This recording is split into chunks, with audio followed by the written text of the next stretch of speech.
This is Devo 3, day 3 of our 30 days of devotions together. I'm excited about this one.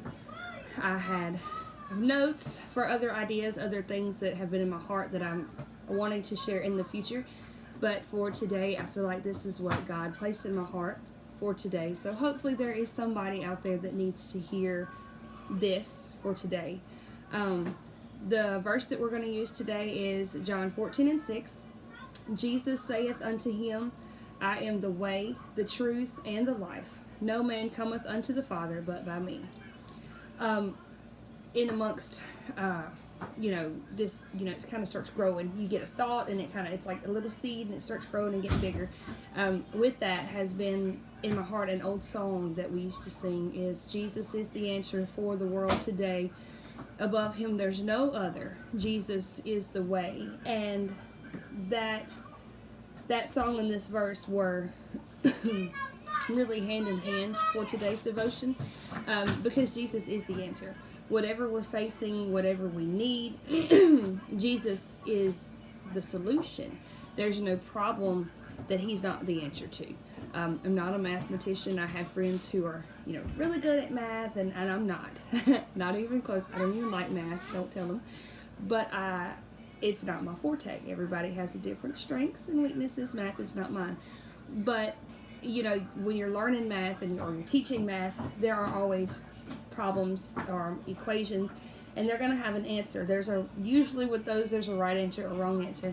But with every equation, every problem in life, everything that we face, the answer is always Jesus. I wish I had a banner to pop open and we could name off all these random math problems or life problems, but the answer is always Jesus. There may be a right answer and a wrong answer with math, but there's no right or wrong answer with him. Jesus is always the answer. Something that was along the lines with the verse for today and the song that I've had in my heart was, I was thinking about Joseph. I was writing that there's, I take little cliff notes, I guess you could say, and then it's like my outline and we go by it, because if I don't write it down when I'm thinking it, then I'll think, that was something good, it was a nugget I wanted to share, and I'll forget it. But there's no mountain too tall that God can't move that mountain. And on the flip side, there's no pit too low that he can't pull you out of. So wherever you find yourself, if you feel like you're just so low, you're so broken, you're so desperate, maybe God can't fix me, maybe God can't take me from here. That's not true. And we're going to find an example in just a second to show. But there's also no mountain so big, because I know that maybe it's not you that is having the struggle. Maybe it's not you that is the burden or the mountain. Maybe it's someone else. Or maybe there is a situation in your life that just looks like it is so big that maybe what if God can't do this? This seems impossible. We all know that the Bible says that with man, it's not. But with God, all things are possible. So when you have Jesus as the answer to that big mountain problem that's in your way, then it's nothing to him, because he's the answer. He's the solution. However we need to move this mountain, how are we going to do this? Jesus. How are we going to move this mountain? Jesus. How do we get around this? Jesus. He's going to make a way where there seems no way, because our verse reminds us that he is the way. But when we think about being in that pit, and a lot of times when I think about being in the pit, I really feel like maybe there's somebody who feels like they're in a pit, like they're really low, and maybe I'm wrong. But I've been in the pit before. I've been there and felt like there was despair all around. Like there was no hope, and you wondered, God, what can I do here? How did I get here? And when I did get here, how do I get back out of here, God? Well, let's look at Joseph. Joseph was 17 years old whenever his brothers kidnapped him, essentially, and threw him into a pit. Now, that is a physical pit, and we are not talking near, all physical pits here. But he was in a physical pit, but don't you think that Joseph felt like that was a spiritual pit also? Like, my brothers just kidnapped me, and they threw me in an actual, literal pit. Okay, these are your brothers, your family. I have a little brother, and I probably fantasized about throwing him in a pit, and he, vice versa, probably really thought about throwing me in a pit. It's sibling love. That's how that works. But he had a lot of brothers, and they actually took him and threw him in the pit and made his father think that he was dead. I mean, there was a whole big sham here. It was a big cover up of taking his coat of many colors that their dad had given him, because, Joseph was the favored child. And we won't even get into, all of that maybe another day. But they threw him in that pit when he was 17. And I know back then things were different, but to me that's a child. When I look at a 17-year-old, that's a kid. And so as a kid, he was thrown in this pit. Now, how long was he there? How long was his dad in the pit thinking that Joseph was dead? How long did this go on? And I know the Bible may not give us a lot of insight into how his brothers thought, but I feel like, that was there in the back of their head. At some point they thought, I wonder what happened to Joseph. You think they ever felt, remorse? Like, I wish I could make this right, man. We shouldn't have done that. They regretted that, but what do you do then? They don't know where he's at. They sold him. They threw him in the pit, and then the first bunch of people that come wandering along, maybe, they let's sell him to slavery. So they have no idea where he ended up. But Joseph was 39 years old when his dad sent his brothers to Egypt. When they showed up in Egypt the first time, because we know they came multiple times, when they came the first time to get food from him, because they were in a famine. It was not a good place for them. Essentially, maybe the brothers had found themselves in the pit, and at this point, Joseph had been through, he had been in the pit, he had been in slavery, he had worked up to helping Potiphar in his house, and then he had gone back to a pit and had been in prison, but he was still ministering through his pit. So let that be a little golden nugget here, that if you are in the pit, you can minister there, because God still had a plan for Joseph. And amongst all this, that the physical pit, the literal pit, the spiritual pit that Joseph found himself in was nothing that God couldn't handle. When they threw him in the pit, God was, I got this, because there's nothing that God can't do. There's no pit too low. So Joseph started out at 17 being betrayed and kidnapped and sold by his brothers, to when he was 39. Now that's a long time. I'm not going to sit here and tell you that your pit is going to be over immediately, and I'm not going to tell you that it's going to be fun and that it's going to be sunshine and roses, and I can't tell you that it'll be over today or tomorrow, but I can tell you that in God's timing, when it is the perfect time for him to move, because he has a plan, then it will work out. So from 17 to 39, we have all these struggles of Joseph, but at 39 his brothers show up needing food, needing something, and lo and behold, who do they see but Joseph? And Joseph was then able to help his brothers who had betrayed him. But that is just a classic, beautiful example of how we can go through betrayal, we can go through hurt, we can go through there was deceit involved, there were lies involved in not only the pit that Joseph was thrown in by his brothers, but when Potiphar's wife lied about him. There were so many different things that, Joseph went through all of it. He went through, from 17 to 39, there was not all happy days for Joseph.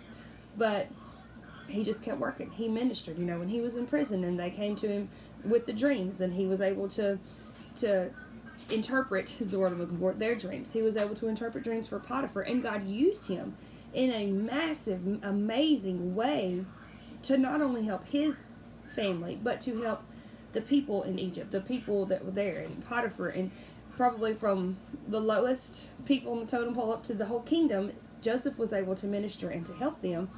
So don't despair if you're in the pit, because, like I said, Joseph is a classic example of how God can work, and God can do a work regardless of the situation that you're in.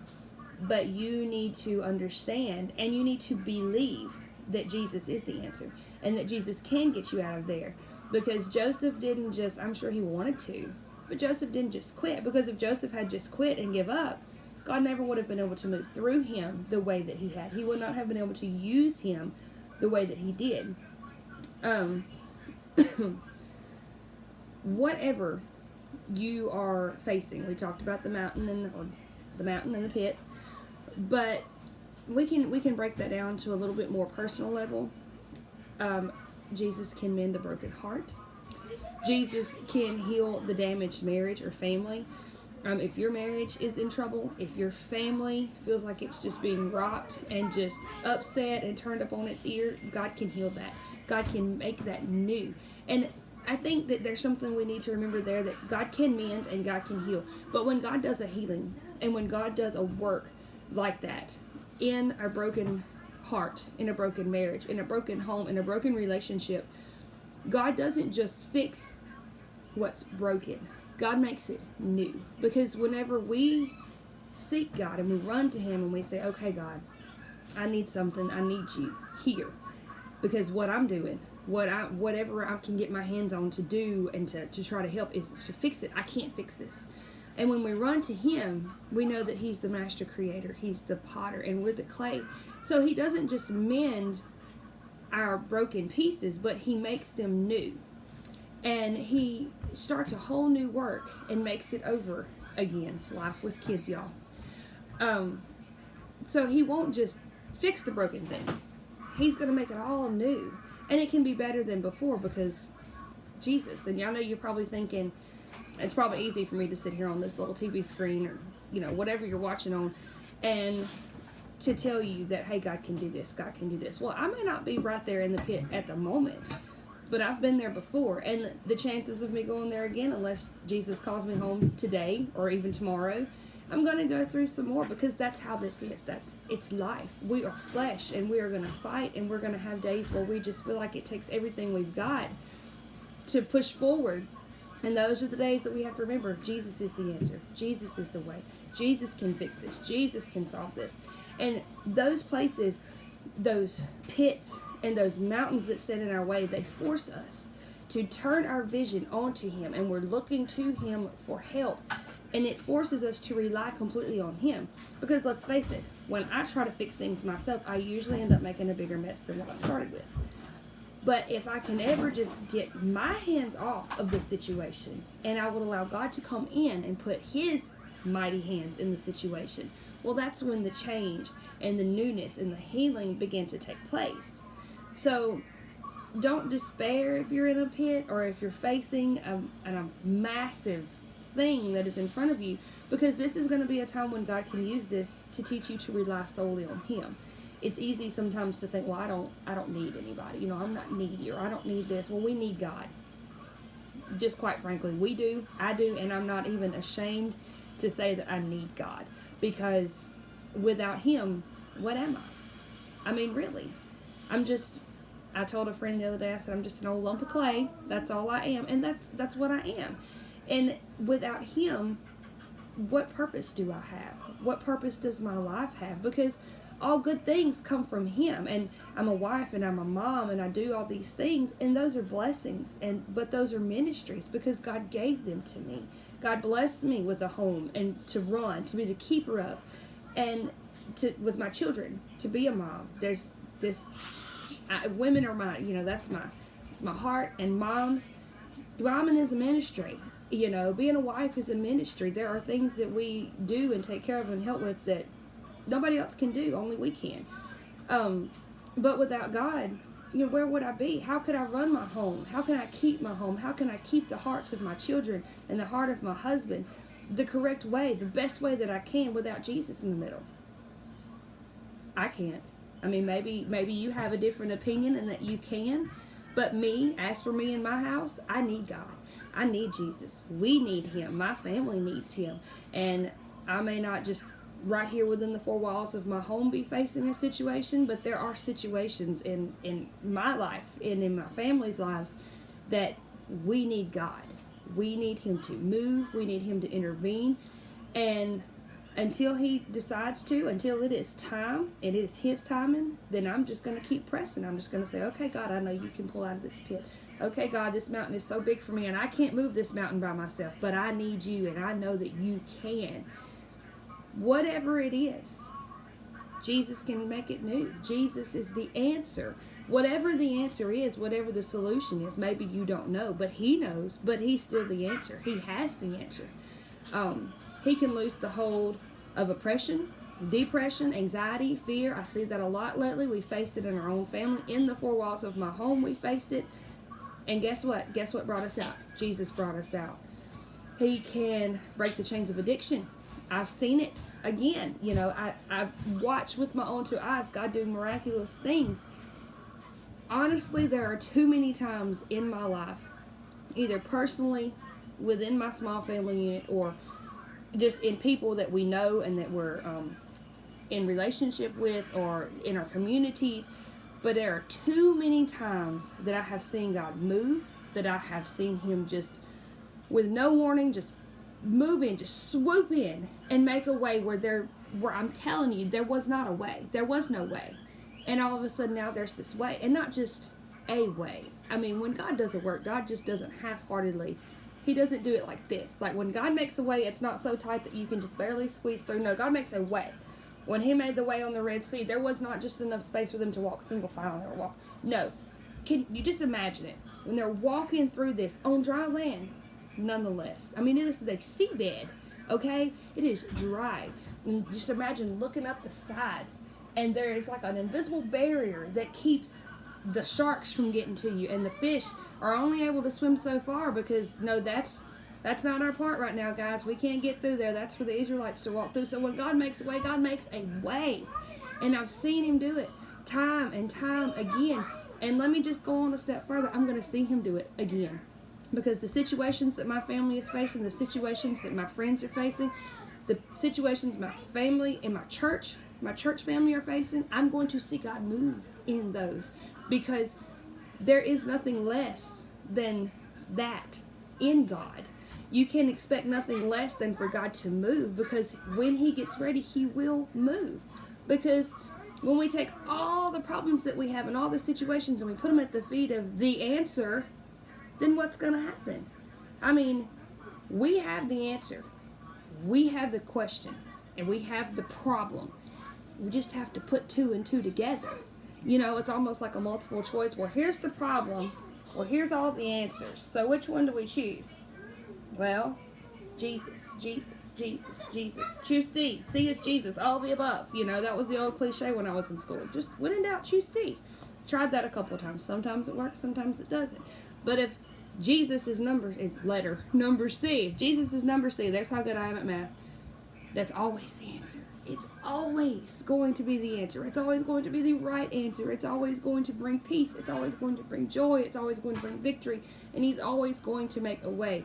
I wish that you could just get inside my heart and feel what I feel, and to understand how much Jesus is the answer. I'm going to break this verse down a little bit and then get off, because I look like I'm going. My longest video is 20 minutes and I'm getting close to it right now. And I don't want to bore you. But 14:6 in John, He is the way, the truth, and the life. So maybe this will help you. It helped me. So just listen real quick. If you need direction, He is the way. If you need to drown out the lies from hell, He is the truth. Because everything that comes from hell is a lie. And everything that comes from God is truth. If your life or a situation in it needs to be changed or given new life, guess what? He is the life. He is the way. He is the truth. He can bring life to your situation. He can breathe life into you where you felt like it was all dead, when you felt like ministry was dead, my family is dead, my relationship is dead, my chances, they're dead and gone. No. He can breathe life to that. He can bring direction. He can bring clarity, because He is the way and He can provide the way. He brings truth. Everything in Him is truth. He will bring truth to your life. If you're questioning things that you believe or things that you thought you knew, look at that gorgeous sunshine coming in after all the rain. He can bring truth to that. And if you have been burdened down with some of the things that we talked about, with the depression or the anxiety or the fear or doubt or worry, that's not how God intended for it to be. Let Him speak the truth to you. Let Him reveal truth to you. If you're questioning things that you don't understand, let Him reveal truth to you, because He is the truth. He's the way, the truth, the way, the truth, the life. No other options. All in Him. He's the answer. Everything that you need, you can find in Him. And last thought. Why would we ever doubt that He's not able to take care of us and to provide exactly what we need whatever our situation is. What cause has he given us to doubt him? He's never let me down. Maybe he didn't do it when I thought he should, but what I think, don't ask my husband, is not always correct. We can't see what God sees. We don't know what God knows. He sees the big picture, and he knows every angle. And he also knows that if he moves in too quick, then it's not the right time. He knows if he moves too late, maybe it's too late, although God is never too late. But he knows the perfect time, because actually with him there is no time, but the perfect time for us, to us, he knows. And he will never let us down. He will never fail us. And he never has. If you look back in your life, you can see where God has kept you. He's kept you. He's kept me. So why would we ever believe that he would start failing us now? Have a good day. I hope that you have enjoyed the devotionals thus far. Subscribe so you don't miss any of them. I'm going to keep them numbered and in order. And just let this be encouragement for you today to believe that he's got what you need. If you just run to him and ask him, he's going to make the way.